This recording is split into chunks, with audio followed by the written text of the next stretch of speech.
college football is in full swing throughout the nation, and definitely here in the South. I always say we have 3 seasons. We have summer, and we have New Year's Day, and we have football season. And football season is in full swing. And I was watching some games this weekend, and a lot of games, and I saw one particular game where one of the teams seemed to be having injury after injury after injury. Just, as they say, plagued with injuries. And as an exercise physiologist, the first thing we think when we see that is, what does their strength training program look like? Contrast that with phrases such as the inevitable march of time or the natural aging process, where we have weakness, we have debilitation, knees go bad, back goes bad. Well, if you think about it, leads me to the same conclusion. Is it aging, or is it strength training? Today on the Personalized Fitness Podcast. Good day and welcome to the Personalized Fitness Podcast. My name is Garrett Williamson. I'm president of Personalized Fitness. Thank you so much for joining us today on another podcast, dispelling the myths of health, fitness, and wellness, and attacking my favorite topic, which is aging, and the ridiculous concept that time passing on a calendar causes deterioration, which is an absolute lie. Before we dive headfirst into my topic today, which is, of course, strength training, I want to tell you how to get in touch with the show if you have any questions. You can reach us at area code 251-278-3343. That's 251-278-EDGE. You can also contact me at Garrett, Garrett, just like Levi Garrett, Garrett at personaledgefitness.com. That, of course, is our website. Also, Personal Edge Fitness is our Facebook page. Hit us up on Twitter or X at TeamPE. If you have any questions, you can contact us also through our info page on the website. If you have any questions about this podcast or any others, or if you have an idea for a podcast or want to have a question about anything that may seem like a myth in the fitness field, which there are many. The greatest myth is of course, my favorite to talk about, and one I've been doing a series on for quite some time now, and that is the lie of age. The ridiculous concept that time passing on a calendar causes deterioration. As I always say, if you're a fan of the podcast, you've heard this multiple times. And I want to make sure it's very clear, and please tell everybody you know, and especially anybody that you think would be opposed to this thought process, and that is that the ridiculous concept that time passing on a calendar causing deterioration is an absolute lie. Anybody saying that is lying to you. Anybody saying that is a liar. And those are it's dictated by 4 different things. Your debilitation is or ability is dictated by 4 different things. Like I said a minute ago, fitness, nutrition, lifestyle, and the absolute most important, which of course is mindset. Because if you believe you're going to fail, well, there's not a whole lot I can do for you. And I was thinking, I got an idea for this podcast by watching college football, and talking to a rival team to ours that they're so talented, but it's not fair that they're having to play this game late in the season because they have so many injuries. And after we get through arguing about the fact that you were bragging about so much depth at the beginning of the season, and now you're saying you have injuries on your first string and your second string doesn't seem to be able to play. Once we get past that argument, I always think about, if you're having that over and over again, well then, obviously, as an exercise physiologist, we know the preparation for preventing injuries, and injuries is a part of sport, but the preparation for avoiding injuries or making injuries not as impactful, lessening the chance of a severe injury, that's all based on your conditioning, on your strength training program. And this is why not only football and all athletics, the colleges and universities that have any kind of athletic program, as quick as they can, they put money into their strength training, and there's some impressive facilities. Not only at the D1 level. I mean, there D3. There's some impressive facilities that these D3 schools have with strength training coaches, and hopefully most of them have this, but hopefully they know not to get Joe Weekend certified personal trainer to do the strength training. Instead, they typically get somebody that has a degree in the field in kinesiology, in athletic training, one of the fields that we look for all of our staff members here at Personal Age Fitness, and they usually have a really good certification. Now, make it very clear, the degree is far more important than the certification, but the certification is a real test of their knowledge, and there's two that are the best, which are ACSM, HFI, Health Fitness Instructor. ACSM is American College of Sport Medicine. And they literally wrote the book. They are the gold standard. They wrote the book on exercise testing and prescription, which every single certification uses. And then of course there's the NSCA, which is National Strength and Conditioning Association, and their CSCS certifications. And we have both of those certifications on our staff. And so these strength trainers have that kind of a background, and they're studied in not only the different exercises, but how to put those exercises into play on the field, no matter what the sport is. They'll look at a diver, and they'll look at the mechanics that they go through in diving, the different twisting moves. The twisting moves in diving are different than the twisting moves in gymnastics, and they learn those mechanics, and they think about the muscles that are working in concert when they're doing those moves, and then they'll go do functional type training.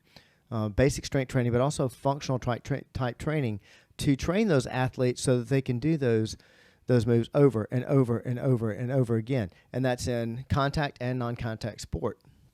In contact sport, it becomes even more prevalent. I mean, they in contact sports, they're wearing pads, they're wearing protection, but the muscles are their main protection.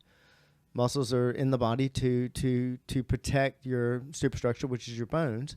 And that's kind of the last line of defense of the bone. And so your muscles are there to protect the bone, and they protect it in many ways. They protect the bone, one thing, just from impact. You fall all your life. We talk about falls a lot when we talk about seniors, but and seniors really focus in on, I had a fall the other day. Well, when you're younger, you don't pay attention to the fact you fall all the time. There's not a single year of my life that I haven't fallen. But we focus on it in seniors and our seniors that do strength training and maintain that muscle, that if they fall and land on their hip, well, if they have good, strong hip muscles, they'll get a bruise, just like you will when you're 14 years old.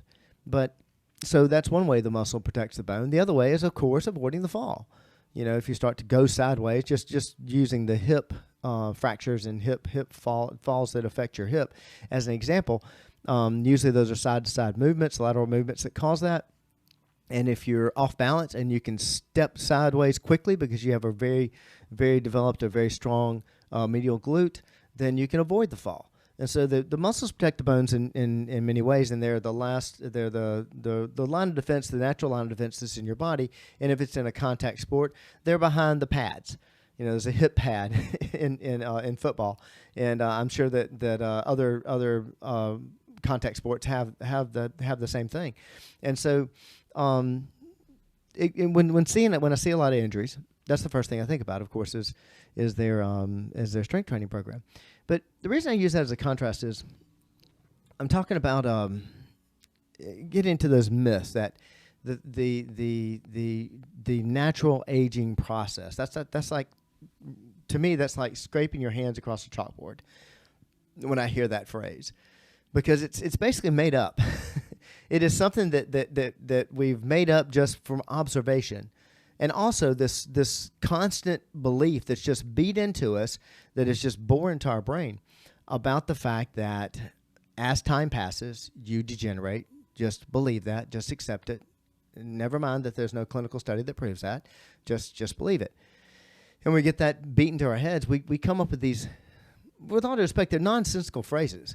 The natural aging process. There's no such thing as the natural aging process, because that is saying that age is a result of things that spontaneously happen.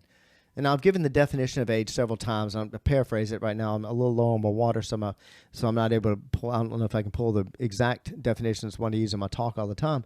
But occurrences that happen, ages, occurrences that happen either spontaneously or through deliberate action. And I argue that every year we chip away and find that the things that we just believe spontaneously happen. In other words, spontaneous. There's no reason why it happened. It just happened.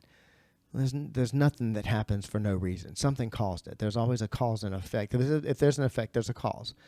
And every year we're chipping away at that natural aging process, that spontaneous things, and we're showing where deliberate action caused them. And today I'm speaking about that. I'm speaking about something that you hear a lot. That it's a real buzz term, and I'm glad that it's making it into mainstream about the fact that, as you age, you need strength training. Strength training is new. It's like the reason that I think it's great. I think it's great that, of course, that is becoming more prevalent, mainly because early in my career, there was a strong belief. It was told by physicians, advised their patients that, you shouldn't do strength training. Just walk and just stretch, and you don't need to do that strength training. That's dangerous. Well, we're starting to finally get away from that ridiculous lie with no scientific data behind it whatsoever, and people are believing now that, hey, maybe the strength training, there's something to it. The part I don't like about it is that we're focusing on beginning strength training, or there's more of a need for strength training because you're older. Well, the need never changed. There's a need for strength training from the cradle to the grave. If you don't think, I don't see any babies lifting weights. No, but you see them trying to stand up. You see them encouraged, come here, walk to daddy. You're seeing them encouraged to walk. That's strength training. That's developing, not only is it developing balance, developing the cerebral cortex, but you're also developing leg strength. You're developing muscles there. PE at a young age, that's strength training.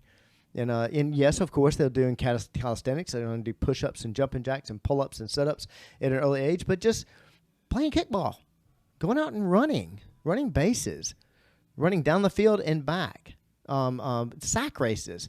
We used to do, when I taught gymnastics in our preschool classes, we would do doggy runs, and we'd do hot dog rolls, and basically getting on all fours and having them run like a dog across the floor, and then lying on their back and doing a hollow out roll on their side like a hot dog.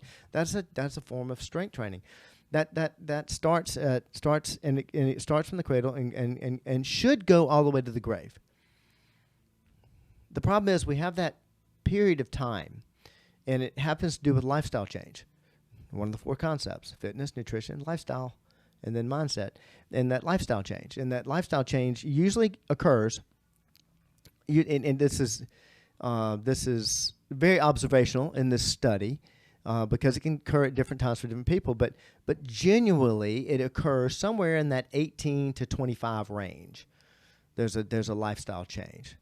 And it can be 30 for some people, and it can be 16 for some people where it starts. But right around that age, why? Well, look at the transition you're going through in your life at that time.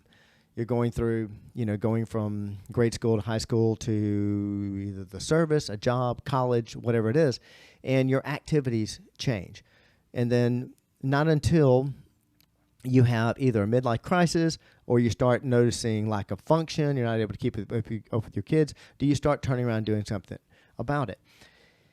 With the senior population and a lot of studies that have been done, I'm going to go over some studies today, on senior fitness, they're finding that, wow, maybe the strength training, there's something to it. This is actually, we're able to actually show where people are making a difference. My argument is that it doesn't need to start there. It should have never stopped. There's not a more of a need at that age. There's just a need. As always, it's sort of like saying, when you get older, you really need to eat. You need to eat. That's a good time to start focusing on eating. No, you need to eat all your life. You need to take in more water when you get older. No, you need to take in the amount you should have been taking in the entire time. And but what we're finding, and this is the reason for the podcast and talking about strength training, is typically when you hear, and I've talked about this several times, but typically when you hear, we need to do this activity, this exercise or even nutrition for that matter, that we usually associate with somebody younger, we need to start doing it when we're older, and then there's that second part. But you got to do it. You're not going to have the same results. It's going to be slower, and it's not as good, and you need to take extra precautions that you've never taken before. Well, it's actually a lie. Oh my gosh, I'm not so sure if I'm going to send my mother to go see Personal Edge because they don't take precautions when they're working with seniors. Of course we do. But we take the same precautions with somebody at X number on the calendar, whatever number you want to think is an older number, that we would with the deconditioned athlete at whatever number you want to think of as young, 13, 14, 15, 16, 17, doesn't matter. It has nothing to do with time on the calendar. It has to do with deconditioning. And what they're finding with these studies, which is something I've known for years, and there's no scientific evidence is anything different, but there are quite a few studies on okay, let's do strength training with seniors. And is it really different? Is the muscle development any different than if I were to train a highly seasoned athlete? I just did a podcast. I hope you heard it on one of my two heroes. My last podcast was on. I finally did a podcast on Dr. Kenneth Cooper. You hear me talk about him a lot. He is the father of fitness. Dr. Cooper is the whole reason I have a job. Is the whole reason we have a fitness revolution. It's the whole reason we know that hey, wait a second, maybe we can live a lot longer. And he started his studies on aging. In 1969, he started one. 1970, he started another, and those two studies are still going on today. So you can imagine the data he has on this. Plus, the clinic has done.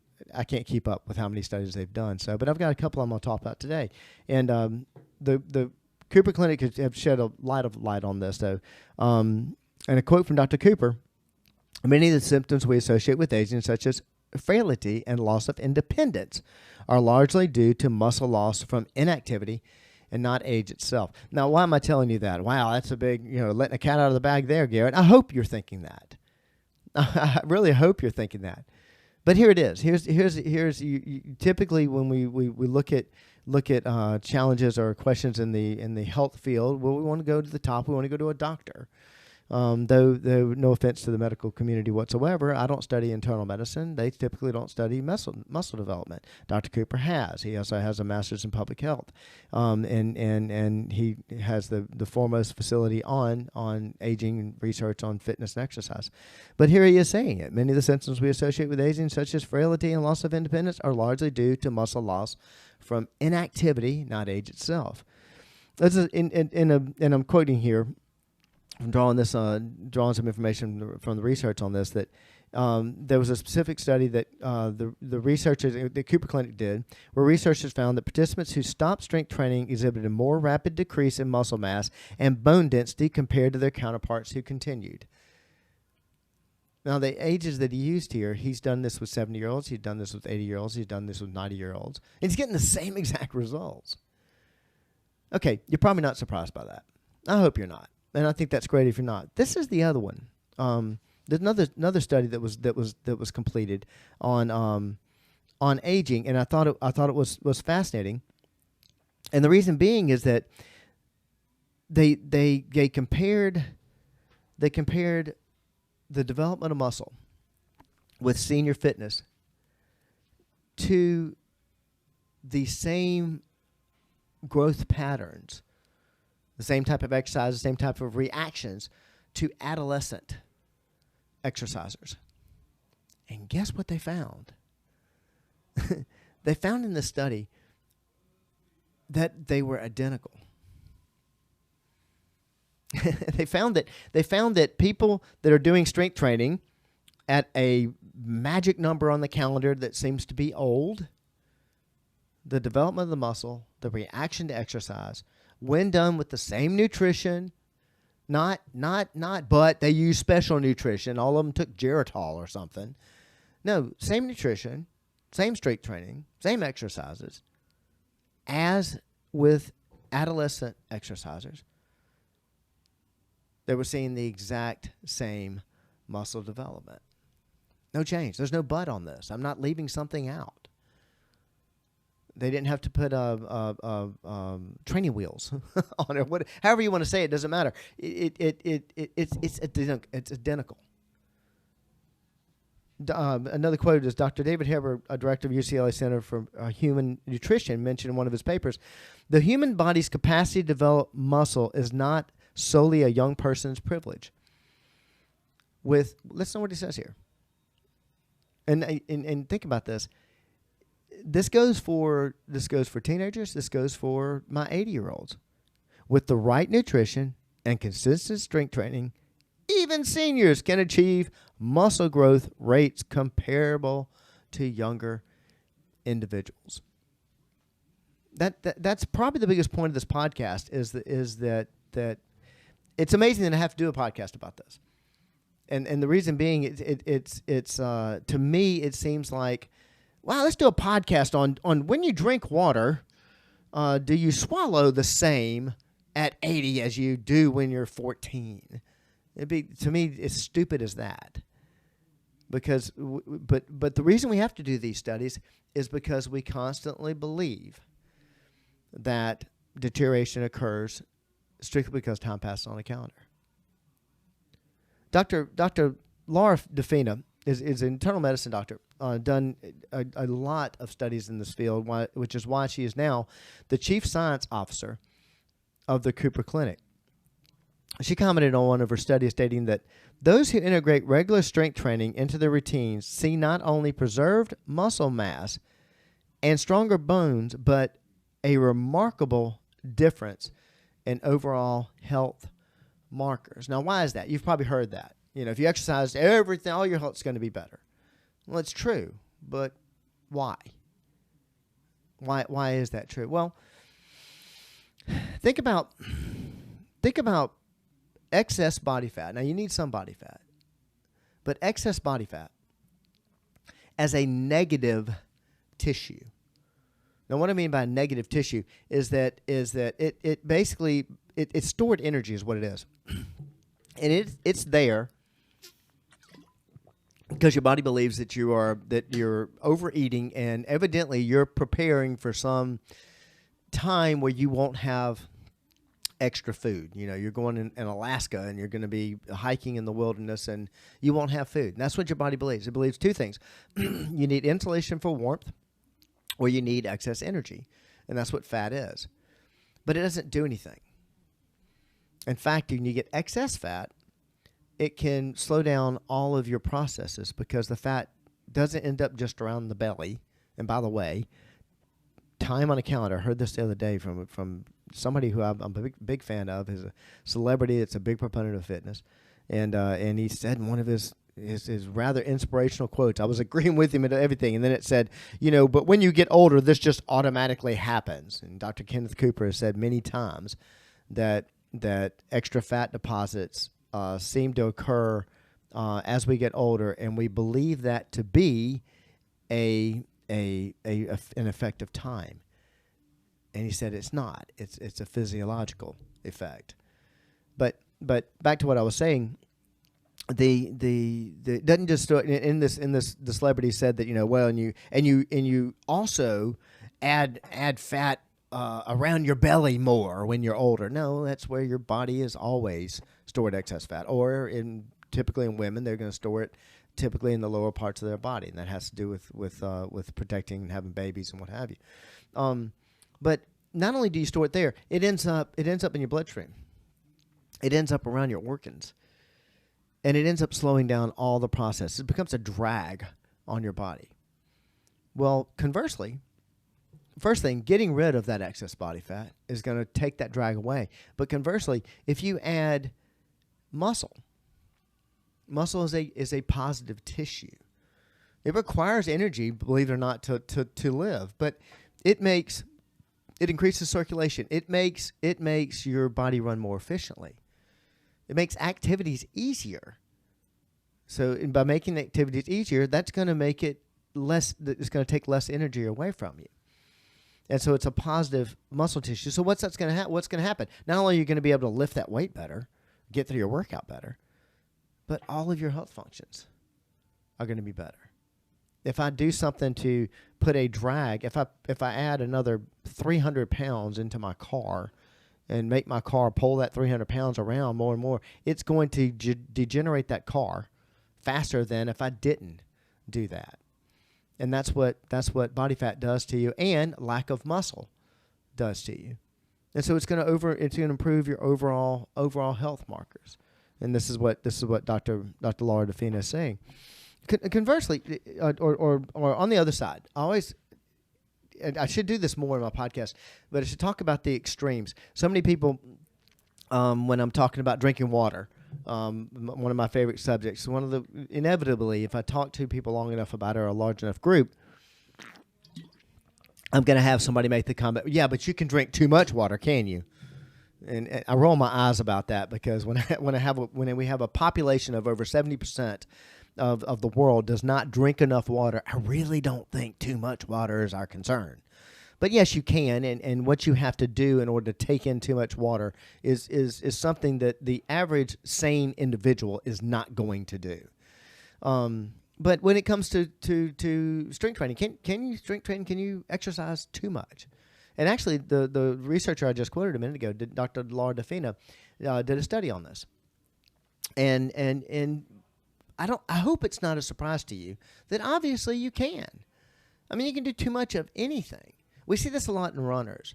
And no offense, Garrett said that running's bad for you, and they actually compared the test subjects in this. They said the exercise level that they were doing when they were looking at their calcium scores was on par with running 6 miles a day, 7 days a week at about a 10-minute pace. And they weren't doing it just 1 week. They did it over and over and over and over and over and over and over again. No, I'm not against running. I'm a big fan of running. In fact, your strength training, if you do it right, you should be able to run all your life. And I've said on many podcasts, you should be able to run as fast, if not faster, every year. You should get faster or better at your running. But this is an extreme case. They weren't doing strength training. They were overdoing it, which it shouldn't be a surprise. You can overdo food. You can overdo anything. And they were overdoing it, yes. And too much of the exercise, overdoing it, can actually create a special type of plaque. I found that out in this study. I didn't know that before. That can actually cause problems in your arteries. Can cause problems as far as linking to heart disease. No, Garrett did not say exercise causes heart disease. Yeah, you can't overdo it, but since such a small percentage of the world, and definitely of America, work out on a regular basis, I don't feel that's our fear. But the point of this all is to say that I love hearing about the fact they're talking about strength training for seniors. 35% of our clientele is over the age of 65. You would not believe how amazing some of these individuals are, and especially one individual who's been on a podcast with me before. She literally leads our ladies class. She didn't teach it. But our ladies group class that happens on Saturdays, everybody in that group, there's 20-year-olds in that group. There's 30s, 50s, all the way up. They're all trying to do as well in the class as this lady does, and she's in her 80s. It would shock you when you saw her. Don't think for a second. Don't think for a second that, that's just because she has good genes. Don't believe that myth. Don't believe that excuse, because that's exactly what it is. When you hear say, well, it must be in your genes, that's somebody that if it's coming from a health professional, that's a health professional who has no other answer, so they're just going to use that one. It's a blanket excuse. No, if you look at her pattern, you look at her nutrition intake, you look at her strength training, look at her lifestyle, her mindset, her nutrition activity, you look at all that, and it's golden. And guess what she's producing? She's producing this incredibly in shape, fantastic body that can compete pretty much with any athlete. Strength training isn't new. It needs to be carried on through life. If you have any questions about this or about strength training yourself, please contact me at area code 251-278-3343. That's 251-278-EDGE. You can also reach out to me at Garrett, Garrett, at personaledgefitness.com. That's our website and our Facebook page. Hit me up on Twitter at TeamPE if you have any questions about dispelling the myths of health, fitness, and wellness. Strength training all your life, from the cradle to the grave. And if you haven't gotten into it, you can start at any time. Doesn't matter. We've begun people from not a walking pace, not a crawling pace, but what do you say, a thinking about crawling pace if we have to go there. We'll take it and run it at your level. because that's the best way we can help you reach your level of wellness. Thank you so much for joining me today, and I hope to see you next time.